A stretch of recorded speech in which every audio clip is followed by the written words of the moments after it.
welcome to Nerdy for 30, the podcast where we talk about nerdy-ish things for 30-ish minutes. I'm joined, as always, by my co-host, Tim Keck. My name is Kevin Bauer, and the first thing I want to do is I want to issue a note about our previous episode. I mentioned in the end of it a YouTube channel where people test out medieval weapons. And I said that it was very funny and very cringeworthy. I looked it up. The YouTube channel is called Cold Steel. It is the least I told you about Cold Steel. You Cold did. Steel's That's why I was like, you know what this is. Dude, this is one of my favorite that you were describing it like they're building stuff. Oh my God, guys, you gotta go look up Cold Steel videos. It's one of my favorite. You gotta go to like the classic ones too, like the first ones they did. Yeah. Where like the owner is in a tie. No budget. He had like a shirt and tie, and then they just take the weapon. They set up an obstacle like rope or like a watermelon or a shoe, and then they stab some you're gonna run into when you're in the Middle Ages. Oh, it's incredible. And then he just cuts the rope, and then the guy who's like in a tie and like slacks turns to the camera and holds it and goes, "The Cold Steel whatever sword. Check it out. It doesn't get better than this." And just like a completely monotone delivery. It's incredible. My favorite's the Chinese war sword. Google Chinese war sword. Oh, it's incredible. God, the war sword episode. There is nothing better to watch when you're stoned. These videos are absolutely ridiculous. My favorite is when they chop the boots full of meat and they just chop the toes off. It's so goddamn funny. These guys are truly incredible. If you see the guy, because then they made new videos. You could still find the old ones. Yeah, I would recommend find the old ones. You'll recognize it because it's a kind of a chubby guy in a tie. That's how you know. And then after a while, he decides like, oh, we need to make new videos. And he tries to look cool in these. He's like, ditch the tie. He like undoes the collar. He's like done something with his hair. And he's like, I'm trying to look badass while I'm doing this. But it's still a guy just like smashing things. I mean, I bought one for sure. I have I forget what it's called. I definitely got a Cold Steel weapon in my apartment. Maybe ordering more. Oh my God, dude. I cannot overemphasize the extent to which this guy looks like he is about to go to work at Verizon. Like he looks like the general manager of an Outback Steakhouse, and he's just coming in here testing all these weapons. It's the greatest thing on YouTube. My buddy Jeremy got me the Warhammer for Christmas one year. Jesus Christ. It's awesome. It's like an axe, like if you had like an axe handle, but at the end is a hammer and just like a deadly spike. And for some reason we were in a shitty apartment and we just had extra doors. You know how you get like extra doors in the apartment? You know, you buy a Warhammer and you're like, oh yeah, this apartment's got one too many doors in it. Better figure this out. And so, it's like that classic expression. When you have a Warhammer, everything looks like an extra door. Yeah, I'm like, we got one too many doors in this place. So we're just smashing doors. And this thing is like going like straight through these doors. It's incredible. When I moved, I got rid of it. It's in a dumpster somewhere. I mean, hopefully some kid found it and made it happy. I just couldn't justify moving into a new apartment and like bringing it and, you know, like having somebody carry it in. I couldn't fit in anything. You know, I couldn't be moving in and someone's like helping me move. And it's like, hey, what's this Warhammer doing here? It's like, I can't keep this forever. I will one day when I have a home and I can store all these things properly. I'm going to go to Cold Steel's website, just load cart and just burn.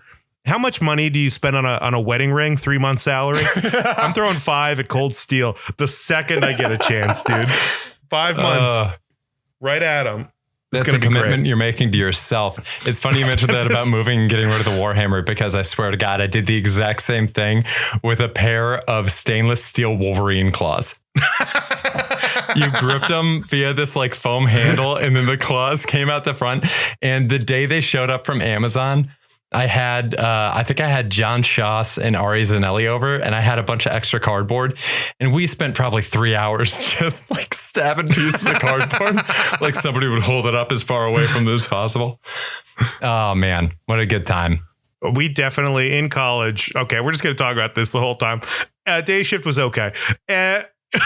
Yeah, we're eventually going to talk about Day Shift on Netflix today, but we have business to attend to. Yeah, we got to discuss business first. There was definitely a moment in college where we all realized you could buy swords online. And like me and like 8 friends, shout out to T5, we all just bought swords. And one day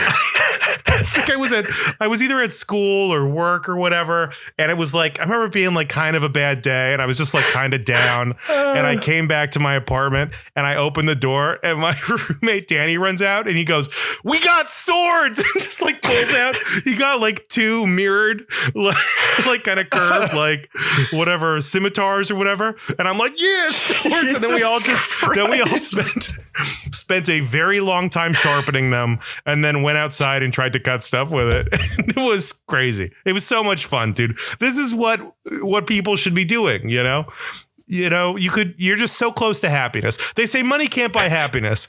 Those are people who've never held an official katana from Cold Steel. Check it out. They don't even know what it's like. Do you have any idea how happy I would be if we got our first sponsor and it was Cold Steel? If we got to do SpawnCon for Cold Steel.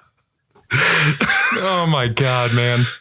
Oh shit. I gotta edit out all the stuff that I said about that guy working for Verizon. Oh no, he's incredible. Yeah, no, he's a god amongst men and he still looks like he would work at it's nothing. It's all love. It's all love for this guy. He's done more for humanity, I think, than most people. It really is. If you are trapped in Los Angeles and you're out at night and you somehow find yourself running into vampires, you know what? If you don't have any silver, the next best thing is Cold Steel. That brings us to our sponsor for the show, Cold Steel. Get all your weaponry ordered fast and to your area. They don't always ship to certain parts of New York, so keep on the lookout for that. Kevin, what'd you think of Day Shift? I mean, is it any indication that we got 7 minutes into this podcast before we talked about it? I thought it was like, I don't think it was horrible. I definitely think it could have been better. I would have loved it. This movie was better. Like, I think there's a classic movie buried in here. I would have loved so much weird shit. Better. Well, yeah, because I still kind of liked it. Like, it's not like I had a bad time watching it. There were definitely some sequences in this that were extremely fun to watch. But then for every... What were they? The Nazarian brothers? For every Nazarian brothers fight scene that had my jaw on the ground, you have a sequence like when they're driving away from the vampires in that chase scene, which I think was supposed to be a big comedic sequence with his daughter on the iPad, that just completely fell flat. The entire third act fell flat. But then you have Snoop Dogg as a cowboy vampire hunter. I don't know, Tim. What do you think? I recognize that this is not a great movie, but I had a blast watching it. I knew exactly what this was going to be, and this is what I expect. This is better than what I expected, to be honest. I thought this movie was going to suck. It had all indication that it was going to suck, and I don't think it sucked, and so it was a win for me. I agree with all the fight scenes. Snoop at the end, so goddamn funny. There's a scene where he just shows up with like what would you call it? A Gatling gun, just like a handheld, just like with a box of ammo on the back. And he just goes through it all and just mows down a room full of vampires. And then they go to like the next room and he does it again. He just like mows down an entire room full of vampires. And I was watching this with my buddy Pat, and I turned to him and I'm like, dude, it'd be so funny if he just kept doing this through like all the rooms. If we went into 5 more rooms after this, it would have been so goddamn funny. And then you just show Jamie Foxx getting bored. It's like Snoop Dogg is like just mowing through like 1,000 vampires. It'd be so goddamn fun. There were so many moments in this where I'm like, even that, there was a moment where Jamie Foxx is dealing with Dave Franco, who is, you know, I don't know. I don't want to call him Ryan Gosling because I'm not going to insult him, but he has a Ryan Gosling like quality to him. But he's got his pee pants and he's like, sit in the back, air them out. And I'm like, is he making fun of him? Is this like a joke? Is this a bit? Is he being sincere? Like, that moment was missing like a smirk from Jamie Foxx, who is amazing. I mean, Jamie Foxx is amazing. Jamie Foxx is one of the most talented human beings on the planet.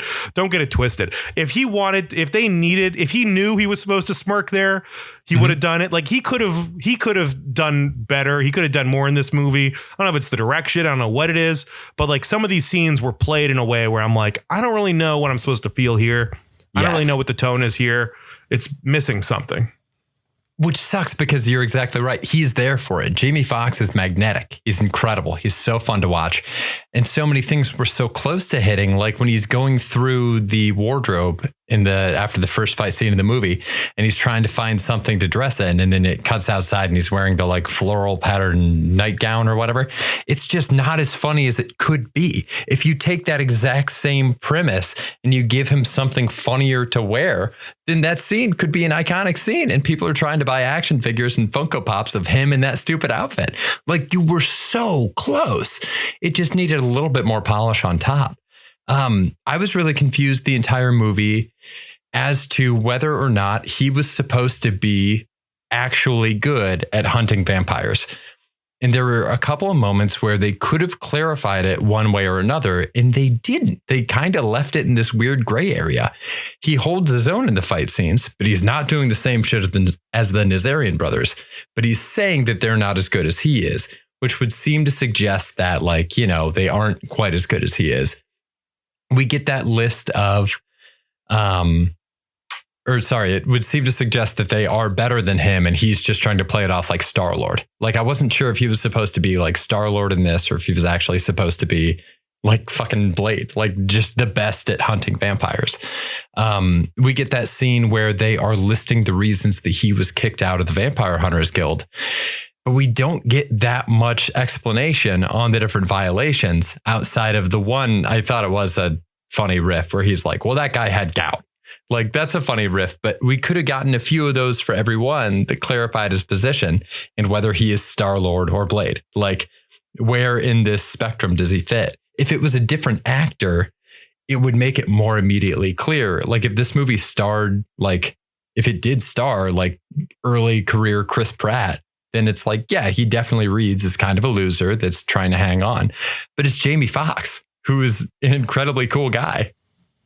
Yeah. Yeah, Jamie Foxx is incredibly cool. He doesn't feel like a loser at all. He's kind of playing like a loser or slut. I think it's more like he's down on his luck, but then, like, why is he down on his luck? Because it seems like he's good at killing vampires. He kills a lot of them. He has his shtick. He does his thing. He has his weapons. He knows a lot about them. He's building his own vampire killing bullets. Yeah. Like, he knows a ton about them. He's able to track them down easily. He tracks down vampires that the Nazarian brothers couldn't track down. Like, he knows about the house. They're like, go find this for us. So, like, he's better than average, I guess. He doesn't kick as much ass as the Nazarians do, but I also thought that was a fun comparison of him. Kind of has his gun, and he has a sword, and he has this one silver thing, like the chain, which is very cool. And then the Nazarians have like tons of ammo. They've got all this cool equipment. They've got all this like brand new stuff. They've got the brand new van. So there's definitely a difference between like him as kind of like the, I don't know, like lower class, working class hero. And they're like the upper class, like elites. But like, why is he the lower class? He got kicked out of the union, so that's probably part of it.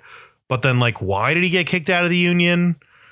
Is he, I don't know. Also, what are the rules? It seems like everything he did, I'm like, I don't understand what the violations are. And he's getting written up for violations. And I'm like, what else are you supposed to do when you're hunting vampires? He went into a bowling alley and he killed vampires. And then there were a bunch of violations for, like, what else is there in this world? They listed all these violations. He had a partner that died, like that. It feels like that shit happens. Like, it felt like that was very bogged down. Like, all the rules, all the things you have to do. Oh, yeah. Maybe my biggest beef is like all the rules. It's just not interesting. It's not fun. It's whatever. It's a weird way to blow what I thought was going to be like a vampire riff on the Kingsmen. Like, when they first come into that headquarters and people are playing poker, I'm like, this is the cooler version of when the Kingsmen went to America for the sequel. Like, fuck a giant building shaped like a bottle of whiskey. This is awesome. Just a great vibe. Everything, the production design on it was amazing. Then, we just get hit with all this like weird shit. And for all the exposition, I still don't know how it works or why it was founded or what they want or why people are buying vampire fangs. What are people using these vampire fangs for?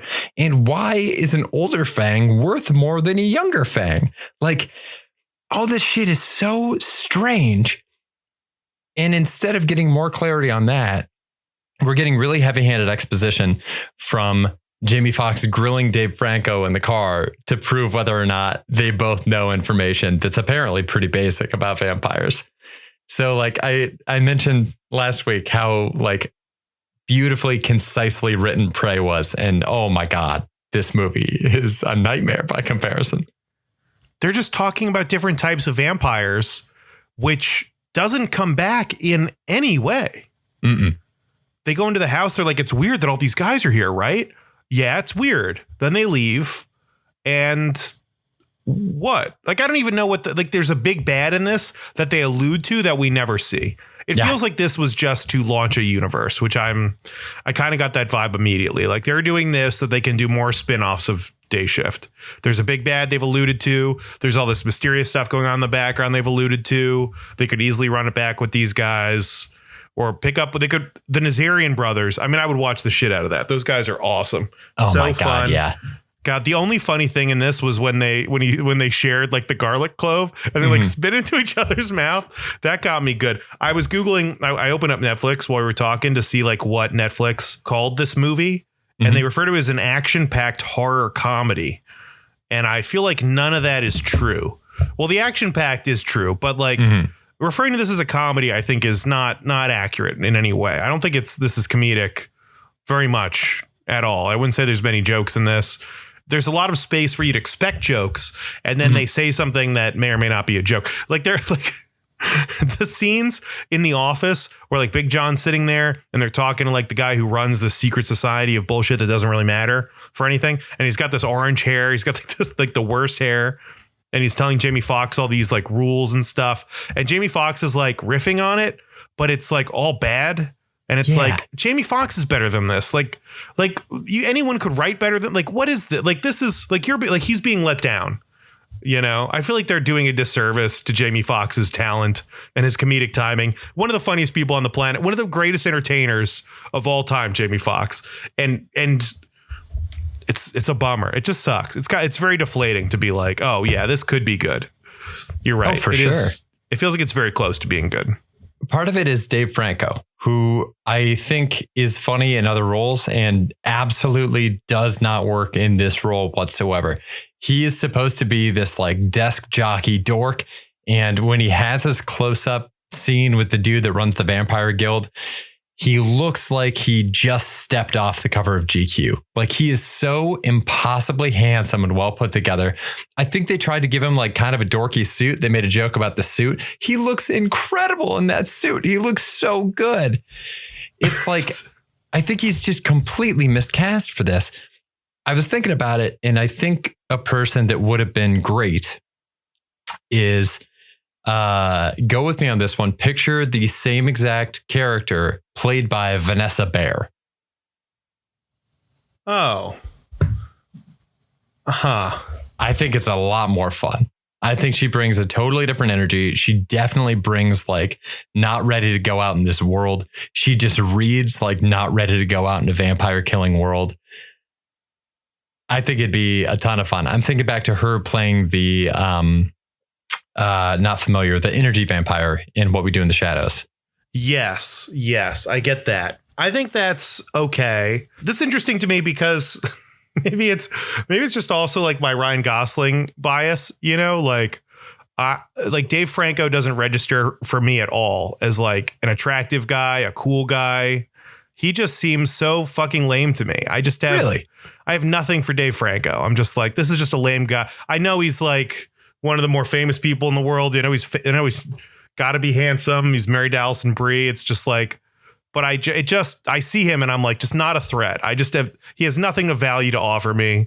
I just don't buy it. He's got Gosling like vibes to me where it's just kind of like a wimpy dude who's like not funny. He's not an action star. He's not a good actor. It's just kind of like nothing. He's just a nothing for me.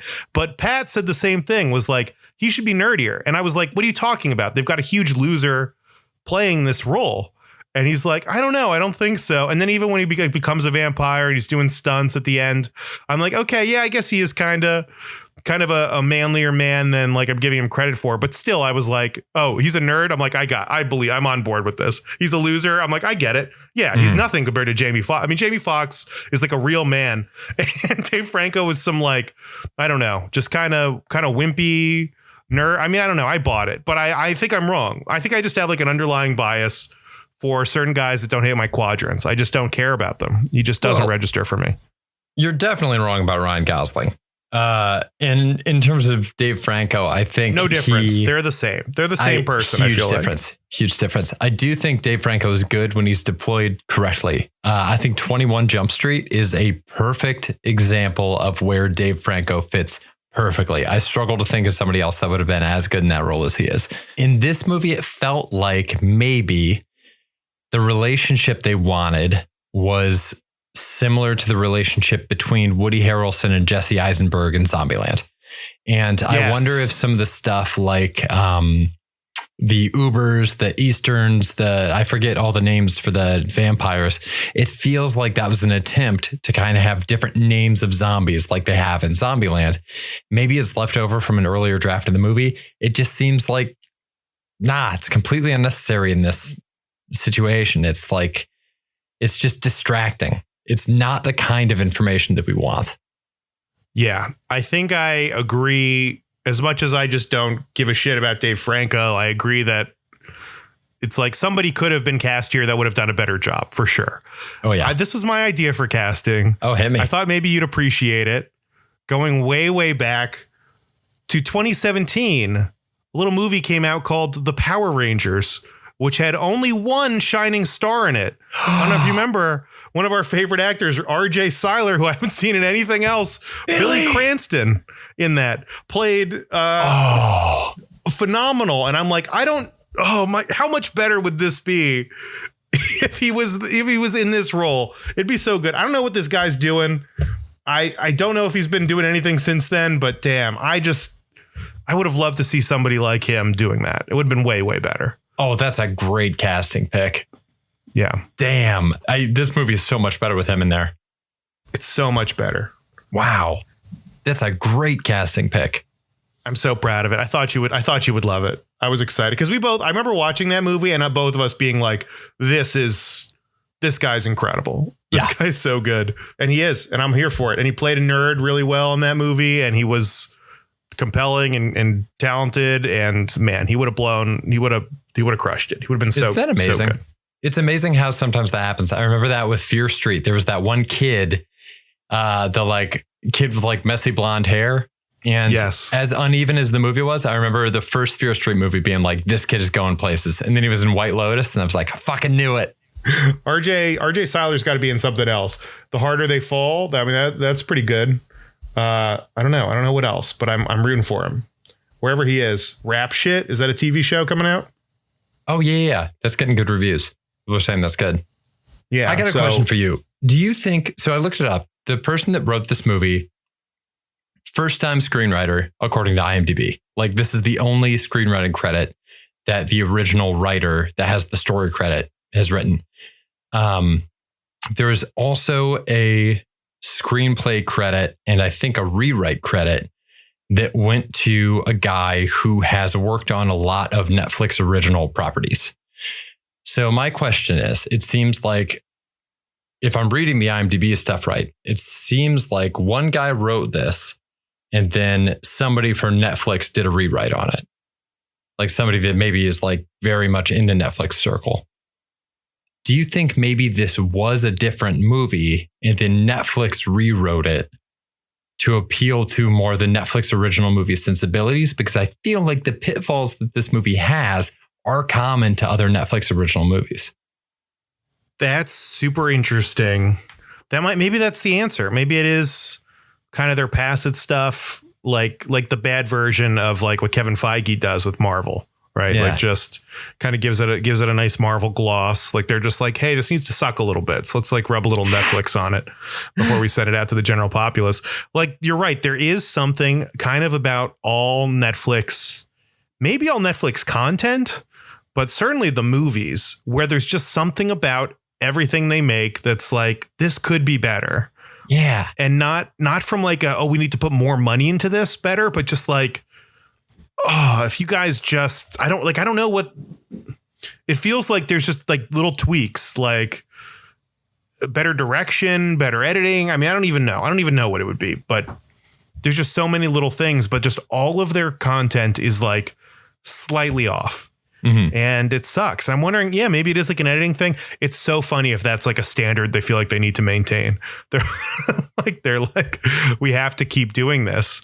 We have to keep making the same kind of mediocre fluff. But I don't know. Maybe, God, I feel like you're right. It'd be so easy to make this movie like just a good movie as opposed to like a fun, okay time. You know, I would love to do a rewritables on this one at some point. Do you want to dive into that a little bit more? What are some like big things that we would try to do rewriting this movie? First thing for me is the entire third act is gone. And like, maybe Lauren and I were talking about this too. Maybe the wife is just gone in this movie. Maybe there is no wife character. The wife served no purpose in this whatsoever. At one point, she's like, you don't know what I'm capable of. And I was like, we don't know what you're capable of. We haven't seen anything of you. Yeah. Yeah. So then who's watching the kid? Where's the kid the whole time? Lauren had the suggestion, maybe the wife is just off screen. Like maybe she's around, but we just never see her. I think that's a better solution than having this person. Every scene she was in felt like an improv scene where there's somebody on stage that shouldn't be on stage and isn't really contributing.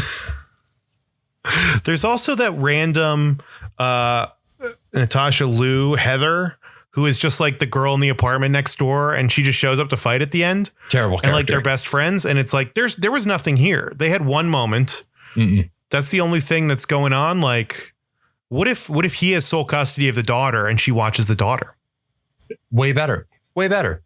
Because as she's also a vampire. There's no reason to have her there. Yeah, and he could discover it later or something, and then there's tension there. Like, but there's tension after they already have a relationship, not just her offering him old ice cream from a freezer. What a meet cute. Yeah. God, so lame. It's also funny. I mean, in hindsight, it's like, that's why she doesn't have any food. She's a vampire. She's drinking blood. There you go. Makes sense. But then what's the threat? Because it's also like his entire motivation in this is, my wife will leave and take my daughter to Florida, which is kind of bullshit. Like, there's got to be some legal reason. I mean, you can't just take your kid away and move. Maybe you can. I mean, they do it in movies all the time, but I feel like that seems kind of insane, right? She can just take the kid. He's 10 grand away from his daughter leaving or staying. Seems crazy. She needs braces now. So we need 6 grand by Monday so that she can get in these braces stat. Let me ask you this, Tim. How old was his kid? Because in some scenes, she seemed like she was 5. And in some scenes, she seemed like she was 13. Yeah. She's like kind of like when he puts the headphones on her and distracts her with an iPad. I was like, this is a child. This is like a 5-year-old. Yeah. What are you trying to do here? Like, what is this? That's like a 4 or 5-year-old move. That's like, that works if the child has no agency yet. Yeah. It's really crazy. I hated that reveal so much of the like, nope, I'm done. And also, it seems like you need my help. That is a different character that we have never seen before halfway through this movie. Right. It's the like helpful. It's like the too smart kid where like she hasn't shown anything of that. And she doesn't again. There's nothing else with her being intelligent throughout the movie. Also, what do you mean she needs my help? Car. She just points and yells car. And it's like, that's how she's helping. Hey, he didn't see that car, man. Put the headphones back on, girl. Like, I don't know. You're wasting everyone's time. This is crazy. I mean, it's God. Yeah. There's just a lot of it that doesn't really make any sense. I mean, replacing the wife with the neighbor, I think, is already a huge move. I think, God, the brothers are so great. That scene where they just like go and kill everybody. What, you got any other like rewritable ideas? Like the girl, the main bad guy, Audrey or San Fernand. I don't even know what her name is. The main vampire she's awesome. She has like a lot of cool, like weird magic things that I feel like could be attributed to her age that are fun, that are not explored in any way. Mm-hmm. What is she trying to accomplish? What is she doing? She's selling sunscreen. She's filling houses with people. She's trying to build an army to do what? Fight some big bad. But like, it'd be nice if there was something a little bit more immediate. If there was, I guess he killed her daughter. I mean, I don't know. Yeah. I'm also, I mean, the script isn't great, but I think there's like just like a tonal problem here. That's just like, I think a lot of this works. I bet the script works better if like they have any better direction. Like, I don't know. I don't know. The tone seems crazy. What do you think? Any other like big rewritables? The guy who was in Netflix's Dark, who has the like really severe gray on his temples. He's like the mid boss, but we don't see him do anything, and he gets his arms ripped off at the end of the movie. Yes. I would like to see something that makes him a bigger threat earlier in the movie. You're right. And then because I don't want the I guess entire third act to play out the same way. If anything, I would have a scene where it looks like Bud is going to have to go up against him, but then the Nazarian brothers come back and we know they've got this. And we know it's going to be a cool thing. They never come back. We never see them again. How do they not come back? I would love to see. What was the other one that I had? Oh, fuck. I was so distracted by that one. Oh, another one that we talked about. There were a lot of scenes earlier on in the movie where it seemed like they were going out of their way to show us that Dave Franco does have a reflection. There's a scene where he's sitting in the truck and he does have a reflection. There's a scene where they're talking in the pawn shop and he does have a reflection in the glass. I thought both of those would have been a really cool opportunity to not give that character a reflection. I thought what we might be heading toward until I saw that first reflection was I thought maybe he was El Jefe. Maybe he was this big vampire. Dave Franco was? Right. And the whole thing was he was like working undercover and maybe he hadn't been able to do that before, but now they have the suntan lotion. He's able to be out in the sun or something like that. I think there's a way to do it creatively that you get a little bit more, it's suntan lotion's a bad excuse for how that would happen, but there would be a creative way to set it up so that maybe that character that is his union rep is actually El Jefe. And we get that reveal that he is who they're working for at the end. And maybe he's infiltrating for some reason and has turned a bunch of the people from the Vampire Hunters Guild. And then maybe the fight scene is something where he has to fight a lot of other people who are trained as vampire hunters. So we don't get one of those fucking scenes like we got in this, where as soon as someone gets turned into a vampire, suddenly they also know Kung Fu. I hate that shit. That's crazy. If somebody's a dork so before funny. they get bit, they should still be a dork after they get bit.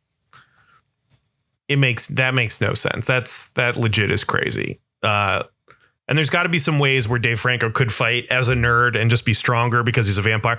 Like he just can't know Kung Fu. Yeah. Like that's it. Just make his fighting style show any creativity or continuity in like his fighting style and stuff.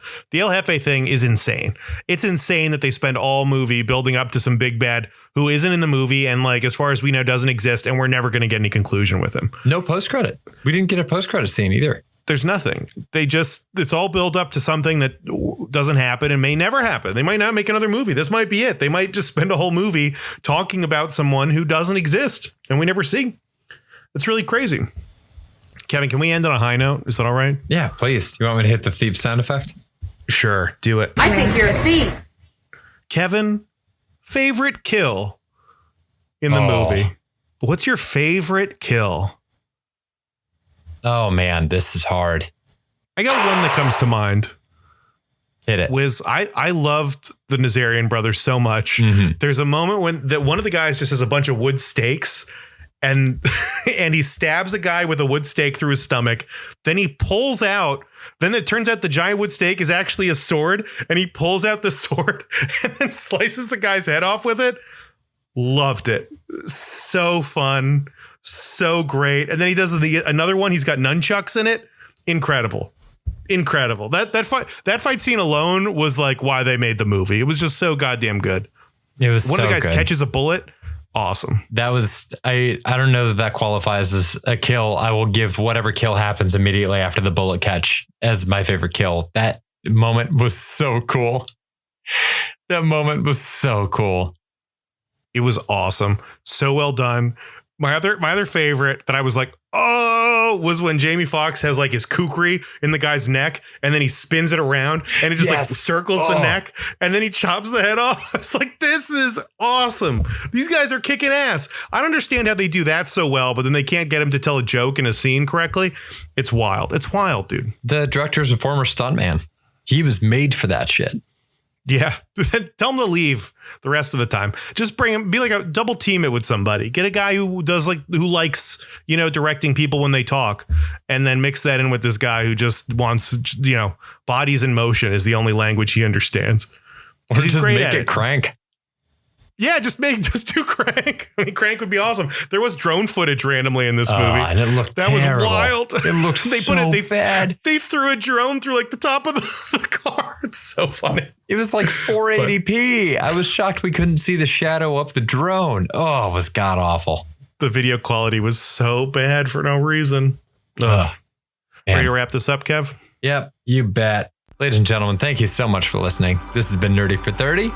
Give us 5 stars wherever you're listening. Send us an email, nerdy430@gmail.com. Tim, I realized there's one thing. I'm shocked that you didn't bring this up as a thief because I was positive it was going to be your favorite thing about this movie. The running joke where everyone has slept with Snoop Dogg. I did like that. I do respect that. It's just every and it's not everybody. It's every secretary has slept with Snoop Dogg. So wonderful detail. I don't know why. There should have been more. Yeah. I wanted more of it. It would have been funny if it was just like every single woman. I just feel like everything from Snoop Dogg, I was like, listen, he's got 2 bits. He's a cowboy. He slept with every secretary, and he's shot and he's like murdered 1,000 people in this room at once. Just keep doing it. Like if the next 20 minutes of this movie had been him just going into rooms, if he goes into a vampire room, right? He talks to the secretary. She's like, hey, call me. And then he's like, okay. Then turns around and just machine guns a whole room of zombies or vampires. And then just like goes to the next room where the secretary is like, hey, call me. And he's like, cool. And then just turns around and mows dead. Like that would have been better than what we got in the finale. That would have been so fucking funny. But what can you do? I completely agree. Yeah. Hey, tune in next time. We're going to be coming back to you next week. And until then, everybody, stay nerdy. Stay nerdy, friends. Bye.